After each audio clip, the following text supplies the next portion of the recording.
నమస్తే. Welcome to Suman TV. నేను మీ యామ్ని. ప్రస్తుతం మనతో ఉన్నారు ప్రముఖ ఆధ్యాత్మికవేత్త, జ్యోతిష రత్న శ్రీమతి కోనాల భాగ్యలక్ష్మి రెడ్డి గారు ఉన్నారు. అమ్మతో మాట్లాడి మనకున్న సందేహాలనేది అడిగి తెలుసుకుందాం. నమస్తే అమ్మా. నమస్తే అమ్మా. అమ్మ, మీరు ప్రతి నెల అంటే 12 రాశుల వారికి సంబంధించి విషయాల గురించి తెలియజేస్తారు కాబట్టి ఈ నెలలో అసలు జూన్ మంత్లో 12 రాశుల వారికి ఏ విధంగా ఉంటుంది, అలానే వాళ్ళకి సంబంధించిన పరిహారాలు కూడా మాకు తెలియచేయాలమ్మా మీరు.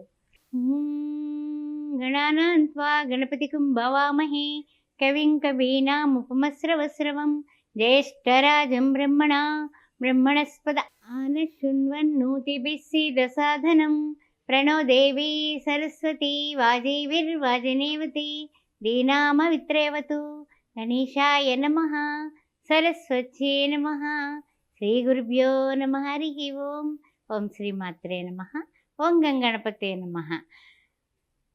మాసఫలాలు కార్యక్రమానికి జూన్ మాసంలో ఏ విధంగా ఉంటుందో తెలుసుకుందాం. మరి స్వాగతం.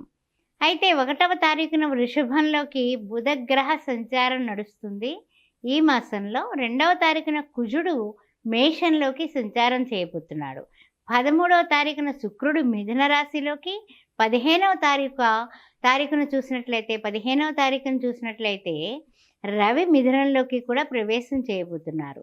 అదేవిధంగా అదే 15వ తారీఖున బుధుడు కూడా మిథున రాశిలోకి, అంటే ఈ యొక్క మిథునంలోకి 15వ తారీఖున రవి బుధులు కూడా ప్రవేశించబోతున్నారనే విషయాన్ని మనం ఇక్కడ గమనించుకోవాలి. ఏ విధంగా ఈ గ్రహ సంచారం వలన ద్వాదశ రాశుల వారికి మార్పులు, చేర్పులు, యోగాలు, శుభాలు కలగబోతున్నాయో తెలుసుకుందాం. మరి అమ్మ, ఇప్పుడు జూన్ నెలలో కర్కాటక రాశి వారికి ఏ విధంగా ఉంటుందంటారు, అలానే వాళ్ళకి సంబంధించిన పరిహారం ఏ విధంగా చేసుకుంటే మంచిది వీళ్ళకి? ఈ కర్కాటక రాశి వారికి చూసినట్లయితే కనుక తృతీయంలో కేతు ఉన్నాడు. అదేవిధంగా చతుర్థ, పంచమ, షష్టమ, సప్తమ, అష్టమంలో శని భగవానుడు, నవమంలో చూస్తేనేమో చంద్ర, రాహు, కుజులు, దశమ, ఏకాదశంలో చూసినట్లయితే రవి, శుక్ర, గురు, బుధులు. ఈ మాసం సగం వరకు వీళ్ళకి బాగుందమ్మా, చాలా సగం వరకు. తర్వాత వస్తున్నాడు అంటే గనక వీళ్ళకి అంటే వ్యయంలోకి శుక్రుడు రాబోతున్నాడు. తర్వాత చూస్తే వ్యయంలోకి రవి రాబోతున్నాడు, వ్యయంలోకి బుధుడు రాబోతున్నాడు. ఈ ముగ్గురు వచ్చేస్తున్నారు. అంటే 15 రోజులు బ్రహ్మాండం. 15 రోజుల తర్వాత కాస్తంత ఖర్చుల విషయంలో జాగ్రత్త అనేది మనం మొట్టమొదటి మాట్లాడుకోవాలి. అయితే ఈ యొక్క కర్కాటక రాశిలో ఉన్నటువంటి పునర్వసు 4వ పాదం, ఆ తర్వాత పుష్యమి నక్షత్రం 4 పదాలు, ఆశ్లేష నక్షత్రం 4 పదాలు. వీరందరికీ చూసినట్లయితే కనుక మనం ఏతావాత చెప్పుకోవాలంటే కనుక కొన్ని విషయాల్లో కాస్తంత తెలివితేటలుగా, సమయస్ఫూర్తిగా, లౌకికంగా ముందుకు పెడితే అద్భుతంగానే ఉంటుంది. మీ యొక్క చేతిలోనే ఉంది మీ రిమోట్ కంట్రోల్, ఆ విషయం గుర్తుపెట్టుకోండి. తర్వాత ముఖ్యంగా ఏమిటంటే కనుక పూర్వార్ధంలో అనుకూలం గ్రహస్థితులు. మీ సంకల్పాలన్నీ కూడా చకచకా నెరవేర్చేసుకోండి. అర్థమైందా?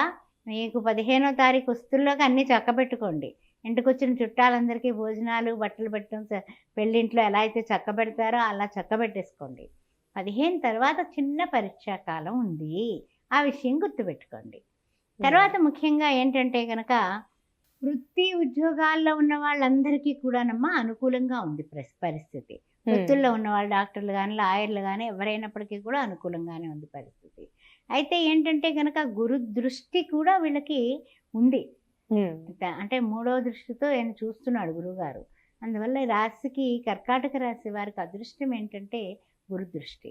దానివల్ల కూడా వీళ్ళు కొంతవరకు, చాలా వరకు పర్వాలేదు. అంటే గురు దృష్టి ఉండడం వలన ఏం జరుగుతుందంటే వీళ్ళకి ఉన్న స్థితి నుంచి ఉన్నత స్థితికి చేరడానికి వీళ్ళు చేసే ప్రయత్నాలు ఫలిస్తాయి. అందువల్ల ఉద్యోగస్తులకి, వృత్తిలో ఉన్న వాళ్ళకి, వ్యాపారస్తులకి కూడా ఆర్థికంగా బాగుంది.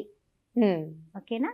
తర్వాత విషయానికి వచ్చినట్లయితే కనుక 14వ తారీఖున రవి గారు వస్తున్నారు కదా, వ్యయంలోకి వస్తున్నాడు ఆయన. అందువలన మా గ్రహ బలం తగ్గుతూ వస్తుంది. అంటే ఎప్పుడైతే ఆదిత్యుడు 12వ రాశిలోకి వచ్చాడో ఆరోగ్యం మీద చూపిస్తాడు.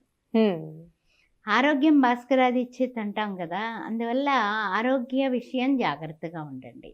ప్రయాణాలు అవసరమైతే తప్ప చేయబాకండి. రిజర్వేషన్ లేని ప్రయాణాలు అసలొద్దు. అందువల్ల జాగ్రత్త. 15వ తారీఖు నుంచి కాస్త జాగ్రత్తగా ఉండేటటువంటి సమయం ఆసన్నమైంది అన్నది తెలుసుకోండి. అలానే వీళ్ళకి ఏమైనా కొంచెం ఆరోగ్య సమస్యలు ఉన్నాయంటారమ్మా?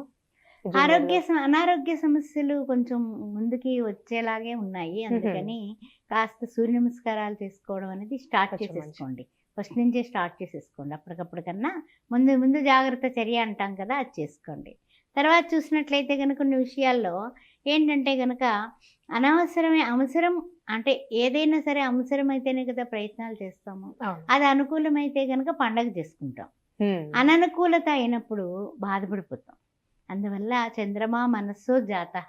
ఈ కర్కాటక రాశి వారికి అష్టమ శని సంచారం వలన కొంచెం ఏదైనా ప్రయత్నాలు చిన్న చిన్న అడ్డంకులు ఆటంకాలు వచ్చినప్పుడు విఫలమైపోయాయే అనేసి నిరాశపడిపోతూ ఉంటారు.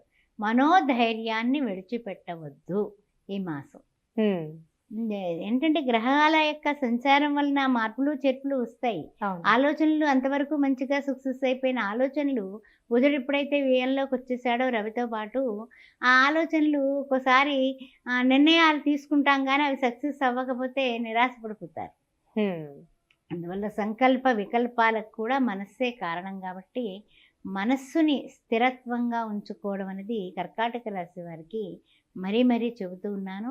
ఎక్కడైనా చలవేంద్రాల దగ్గర ఈ నెల మాసం అంతా కూడా పెరుగు కోసం మీకు ఎంత ఒక్కరోజుకి వీలైతే ఒక్కరోజుకి, 4 రోజులకి వీలైతే 4 రోజులకి, చంద్రుడికి సంబంధించిన కనీసం 10 రోజులు, 1 నుంచి 10 రోజుల వరకు, 1 నుంచి లేకపోతే 2 రోజుల వరకు కనీసం మీరు చలివేంద్రానికి డబ్బు కట్టడం అనేది ఒక మంచి చేయొచ్చు. ప్రక్రియ. మానసికమైనటువంటి ఒత్తిళ్లు తగ్గుతాయి. అలానేమో ఇప్పుడు వివాహానికి సంబంధించి గాని భార్యాభర్తల మధ్య సంబంధం సంతానం పరంగా చూసుకున్నట్లయితే ఏ విధంగా ఉంటుందమ్మా జూన్ నెలలో? వివాహానికి సంబంధించి భార్యాభర్తల సంబంధాలు అన్నీ కూడా మామూలుగా నడిచిపోతూ ఉంటాయి. కానీ ఉమ్. అంత సక్సెస్ రేటు 15వ తారీఖు దాకా ఉన్నదానికి ఒకెత్తు, 15 తర్వాత ఒకెత్తు. అనవసరంగా ఎదుటి వాళ్ళని నమ్మి కొన్ని వస్తువులు ఇచ్చి ఆ వస్తువులు తిరిగి రాక ఎక్కడన్నా మర్చిపోయి నష్టపోయే పరిస్థితులు కనపడుతున్నాయి. కాస్త జాగ్రత్తగా ఉండండి. ఉమ్. జూన్ మాసంలో నెలాఖరు వస్తువుల్లోకి ఇవన్నీ కనిపిస్తున్నాయి. కాస్తంత జాగ్రత్తగా ఉండడం అనేది చెప్పదగిన సూచన. మీరు రాజకీయ రంగంలో ఉన్నా లేకపోతే ఏదైనా సరే మీకు వ్యాపారంలో ఉన్నా, ఉద్యోగంలో ఉన్నా, సహోద్యోగులు అయి ఉండొచ్చు, లేకపోతే కనుక ఏదైనా బంధువులు అయి ఉండొచ్చు, మిత్రులు అయి ఉండొచ్చు, మీ ఇంట్లో వాళ్ళు అయి ఉండొచ్చు. మీరు ఇచ్చిన వస్తువు తిరిగి ఆ వస్తువు నష్టపడిపోయే పరిస్థితి కనపడుతుంది కాబట్టి అసలు ఇవ్వకుండా జాగ్రత్తగా ఉంటే ఉండడం బెటర్ అనేది ఇంకా. తెలివైన వాళ్ళ లక్షణం. ఆ విషయం గుర్తుపెట్టు. అమ్మ వీళ్ళకి సంబంధించిన పరిహారం అంటే ఏంటమ్మా? సంబంధించిన పరిహారాలు చేసుకునే ముందు అగ్రిమెంట్లు ఉమ్. ఇలాంటివి ఏమన్నా కూడా ఉంటే కనుక టకటకా పూర్తి చేసేసుకోవడం 15వ 15 తారీఖులోగా రోజులకి. మంచిది. ఈ పరిహారాలు చేసుకోవడానికి ముఖ్యంగా చూసినట్లయితే కనుక ఈ కర్కాటక రాశి వారు శని భగవానుడికి సంబంధించిన శ్రీ వెంకటేశ్వర స్వామి ఆరాధన చేసుకోవడం, నీలాంజన సమాభాసం రవిపుత్రం యమాగ్రజం ఛాయా మార్తాండ సంభూతం తం నమామి శనిచ్చరం అని శని భగవానుడికి సంబంధించినటువంటి అష్టమ శని పోవడానికి అంటే పరిహారంగా శనివారం నాడు అన్నదానం చేయడం అద్భుతమైనటువంటి ప్రక్రియ. చెప్పులు దానం చేయడం, ఆ తర్వాత భోజనం దానం చేయడం, అంతేకాకుండా ఎవరికైనా వస్త్రాలు, నూతన వస్త్రాలు శనివారం నాడు దానం చేయడం, ఏమైనా స్టీల్ బాక్సులు లాంటివి దానం చేయడం చాలా అద్భుతమైన పరిహారం అమ్మ. ఎన్ని అనేది మీ బడ్జెట్, మన ఇష్టం కానీ ఇంకా. చేయండి. చాలా చక్కగా తెలియజేశారమ్మా మాకు. ధన్యవాదాలు మీకు. ఓం శ్రీ మాత్రే నమః. ఆస్ట్రోభాగ్యలక్ష్మి అనే ఈ ఛానల్ని సబ్స్క్రైబ్ చేశారా? చేయకపోతే వెంటనే చేయండి. మన వాళ్ళందరికీ కూడా ఈ సోషల్ మాధ్యమాల ద్వారా అందరికీ షేర్ చేయండి. కామెంట్ రూపంలో మీకు ఏమైనా కొత్త విషయాలు కావాలంటే నాకు కామెంట్ రూపంలో పెట్టండి. తప్పనిసరిగా వీడియోలు చేయడం జరుగుతుంది. ఏదైనా జాతకాల గురించి కానీ, పొంతనల గురించి కానీ, ఏమైనా భార్యాభర్తల మధ్య ఏమన్నా తేడాలున్నా, ఏ విషయంలో అయినా సరే జాతకరీత్యా జ్యోతిష శాస్త్రం ద్వారా నాకు తెలిసినవి మీకు తెలియపరచడానికి నేను ఎప్పుడూ సిద్ధంగానే ఉంటాను. అదేవిధంగా సి-సెక్షన్కి ముహూర్తాలు కూడా పెట్టబడతాయి. అదేవిధంగా చూసినట్లయితే 16 సంవత్సరాలు పూర్తయి 17వ సంవత్సరంలోకి అడుగు పెట్టబడుతున్నాం. అందువల్ల మీ బంధుమిత్రుల్లో కానీ, మీ ఇంట్లో కానీ పెళ్లి కాని అబ్బాయిలు అమ్మాయిలు ఉంటే శ్రీ సౌభాగ్య మ్యారేజ్ బ్యూరో ద్వారా సర్వీస్ ఇస్తాం. హిందువులైతే చాలు, మీరు ఎవరైనా సరే అబ్బాయిలు కానీ అమ్మాయిలు కానీ 9866044439కి పంపించవచ్చు. ఓం శ్రీ మాత్రే నమః.